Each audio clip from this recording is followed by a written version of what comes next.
Après tous ces faits physiques, se pose une question de première importance. Si tous les événements physiques que nous connaissons sont intrinsèquement des perceptions, qu'en est-il de notre cerveau?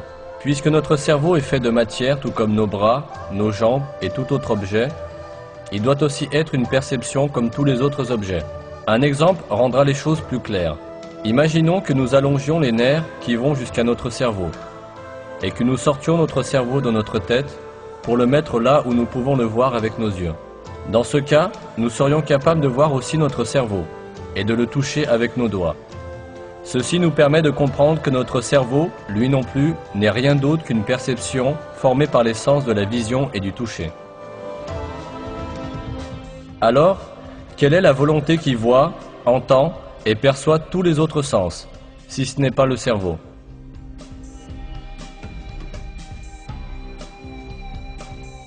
Qui est-ce qui voit, entend, touche et perçoit le goût et l'odorat? Qui est cet être qui pense, raisonne, a des sentiments et en plus dit « je suis moi ». L'un des grands penseurs de notre époque, Karl Pribram, pose aussi la même question. Depuis les Grecs, les philosophes pensent aux fantômes dans la machine, au petit homme dans le petit homme, etc. Où est moi, la personne qui utilise son cerveau? Qui est-ce qui réalise l'action de connaître? Comme disait saint François d'Assise, ce que nous cherchons, c'est celui qui voit.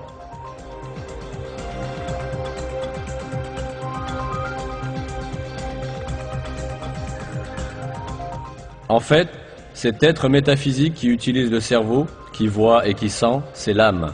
Ce que nous appelons le monde matériel est l'ensemble de perceptions vues et senties par cette âme. Tout comme le corps que nous possédons et le monde matériel que nous voyons dans nos rêves n'ont pas de réalité physique, l'univers que nous occupons et les corps que nous possédons maintenant n'ont pas non plus de réalité physique. Le véritable être absolu, c'est l'âme.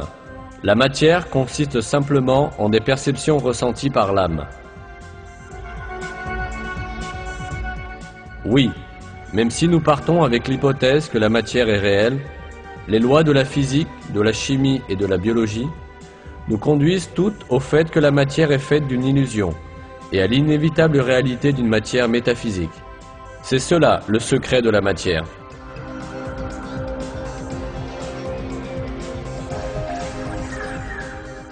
Ce fait est si clair qu'il alarme certains scientifiques matérialistes qui pensent que la matière est l'être absolu.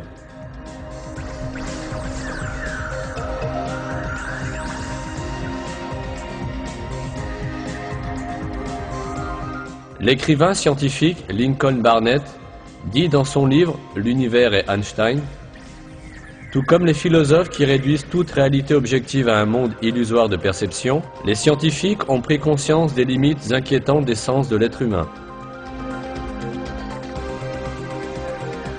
Tous ces faits nous mettent face à face avec une question capitale. Si ce que nous reconnaissons comme le monde matériel est seulement composé de perceptions données à notre âme, alors quelle est la source de ces perceptions? En répondant à cette question, nous devons prendre en compte le fait que la matière n'a pas une existence autonome, mais est une perception. Par conséquent, cette perception a dû être causée par une autre force, ce qui veut dire qu'elle a dû être créée. De plus, cette création doit être continuelle. S'il n'y avait pas une création continue et cohérente, alors ce que nous appelons la matière disparaîtrait et serait perdu. On peut comparer cela à un téléviseur où une image apparaît aussi longtemps que le signal continue à être émis.